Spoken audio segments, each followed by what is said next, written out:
Hello everybody, welcome to Sarah's Summer School. And today I'm going to briefly talk about Dunkin' Donuts smoothies because I don't know if you've seen the ads on TV, but they certainly are enticing. So I did this for you. The sacrifices I make. I looked up the nutritional value. And they only make the small, I guess, and I think it's 16 ounces. Okay, so this is the mango one, and vitamin A, 25%. Yay! Vitamin C, 240%. Yay! Calcium, 20%. Those things are great. So they're made with milk. They're made with, the first ingredient is water, second is yogurt, third is milk, fourth is sugar, then comes cream, and then we've got a whole bunch of other stuff in it. But here's the interesting part for this delectable looking, takes the heat away smoothie. It has 260 calories. Well, that's not bad, you say, and it's not. It's 16 ounces, and that certainly would satisfy. But here's the deal. 20 calories from fat. Okay, that's 3% of what you're supposed to have in a day. But here we go. This is where it gets interesting. 57 carbs. 57. But here it gets even worse. Here's the deal. 50 grams of sugar. 50. So, if you're thinking about having this, just know that you're blowing something out of the water, and I don't think any Weight Watcher tracker that's listening to me or other person can afford the 50 grams of sugar. And it will probably, besides like upsetting your system to beat the end, it'll set up a trigger, it'll set up a craving, and you'll want more. And I bet it's immediately addicting. I mean, look at it. I just love mango. All right, so that's just, when you see those ads, learn to squint, like I talked about in another video. Just squint at what doesn't seem possible. And there you go. Now, the next thing for the Sarah Summer School is this book, The Skinny Rules by Bob Harper, with Greg Kritzer. And so I got this on my cell phone to take my walk with, and I thought it was going to be like this book, but it's 20 rules, and I will go over them in a bit, but I read it in a whole hour, so I listened to it in a whole hour on my 4-mile walk this morning, so I will do it again to get more of the skinny rules inside my brain that can come out my mouth to you guys. But it was interesting, and a lot of the same things that you've heard here and you've heard in many other places. And now I am going to turn the camera around and do a little video. Hi there! So anyway, it is August, it is summer, and a little summer school is good for all of us on what we're reading. I am reading the Gary Traub book on bad calories, bad sugar, or something like that, and finishing up the salt, sugar, fat book by Michael Moss. And he's at the salt portion now, and salt is never one of mine. It could be one of yours, but it's never been one of my, used liberally. I'm the fat and sugar and white processed foods person as far as what I come from. So with Bob Harper's book, one of the tips, one of the 20 rules is water. And he says to have a glass of water before every meal, and definitely one within the first 15 minutes that you wake up. And he said to put it on your nightstand, so as soon as you wake up, you drink it. So I do 2 naked weigh-ins every week on Thursday and Friday morning. And so I don't drink my water until after I've weighed in, of course. And so, as some of you know, I have 320 ounces of water to kick off my day. and before I come into the office here and do videos or do emails or even have my coffee. So I will get my engine started with all of that water, and amazing when your body gets used to it. It's not like you're peeing a million times a day. And then I will have another 20-ouncer when I have my vitamins after I eat. But anyway, that's not the point. The point is that when he talks about the water, he says that that is a skinny rule. And I don't know if many of you do that. I know that I usually do. I don't drink liquids when I'm eating my meals, but I usually have the water before and or after a meal, in case it wasn't a big enough meal for my little piggy eyes to behold, and I think I'm still going to be hungry. I'll have that next glass of water. And before you know it, my body says, okay, I can do this. I'll last for another couple of hours, Sarah, but don't think that's it for the day.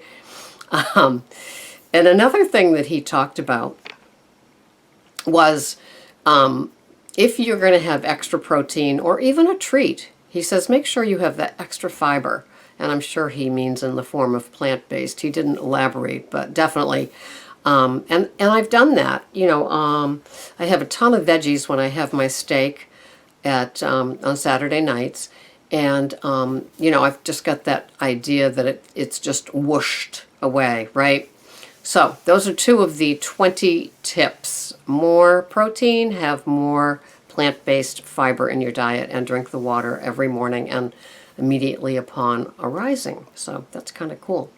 So, just as you know, I just came back from my 4-mile walk wearing my brand new sneakers that were 3 figures in cost, and I'm surrounded by people that run and do marathons and things like that.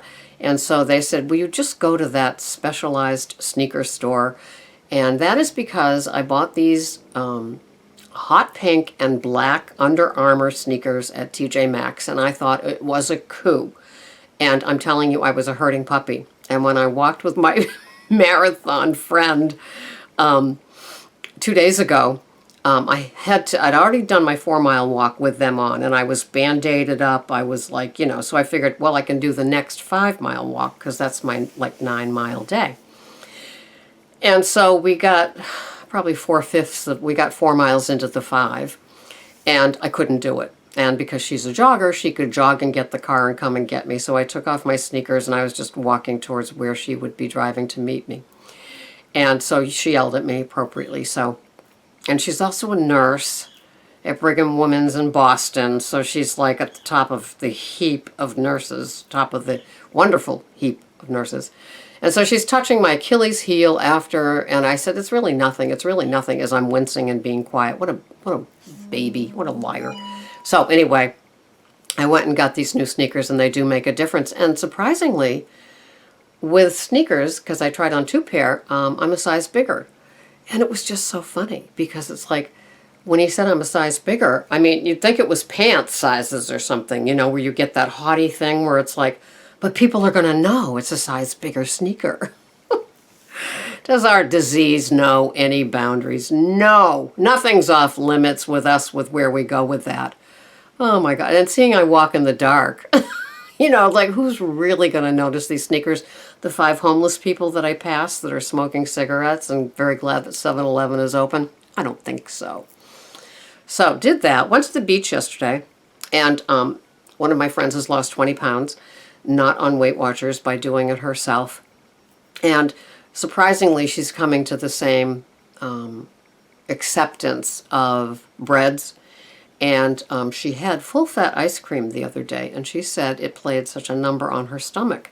And that's because she's been eating kind of like how I eat, which is kind of funny. But she doesn't weigh, she doesn't measure, she doesn't track, obviously, if she's not doing Weight Watchers. So it's just kind of interesting to get to the place where your system lets you know in no uncertain terms that it's time to address giving up something, leaning towards a different way. And that was kind of cool. So my Weight Watcher sponsee has asked me to go out in her boat again today. And I have to go to the farmer's market. And so if she can wait until after I do that, then I'd love to. And we will talk about food, of course. So things are good. Things are good with the food. And I'm going to go to Trader Joe's today. I don't know if you saw this, but they have these bags of baby lettuce. There's 3 of them. And oh my goodness, I had that with my Bolthouse cilantro and my apricot and kiwi. They were divine, these 3 cute little things. And they seemed to hold up a lot better. One was red leaf, one was green leaf, and the other one was romaine, all baby. And they seem to hold up better than when I buy a red leaf head of lettuce. It's almost like I have to take it from the store to rinsing it to the table. It does not seem to like refrigeration, even though I wash it and I wrap it in a towel. It just doesn't seem to hold up as well. It's very, very fragile leaves when you wash it. So just my little observation. So it's a good day. My heels feel better, and my food plan is going good. Tonight is pizza night, and I will be getting my gluten-free pizza from the pizzeria and freezing half of it. And I will be buying my grass-fed beef today, and I will buy, because today's payday, so I'm going to buy 1 for the dinner and 1 for the freezer, because the farmer's market only goes until the 16th of September. And I will miss this man and his meat, so if I can stockpile, it can get us through some.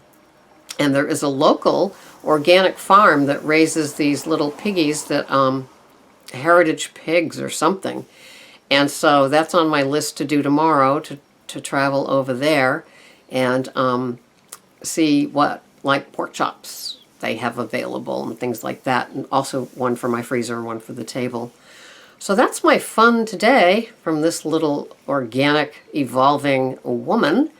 I will have my salad on the boat with my 3 tablespoons of Bolthouse vinaigrette, because it's a huge salad, and with lots of added veggies. So I have the 3 tablespoons. It's still 1 point. How much do I love Bolthouse? So I hope that you guys are enjoying your summer and enjoying your Sarah's Summer School with little things at a time. And until the next time, have a wonderful day. Have a wonderful Weight Watcher tracking day. I like Bob Harper's water thing. I love my Weight Watcher tracker. Couldn't live without it. And for those of you that wonder about my 26 points, going organic and going full fat have an impact with the fat count, with the fat and the tracker. So I seem to be going to 28 to 30 points every day on my tracker. So I'm on maintenance, and I've been doing it that way with the full fat things for a couple of weeks now. And the scale actually went down versus up, giving up the wheat. So I'm going to keep doing what I'm doing and monitor the scale very closely to see if there is an impact. And but I think that the wheat, for the wheat belly thing, is really was a good turn for me to look into and to do. So until the next time, this is Sarah, Weight Watcher, Cape Cod Woman. Bye-bye for now.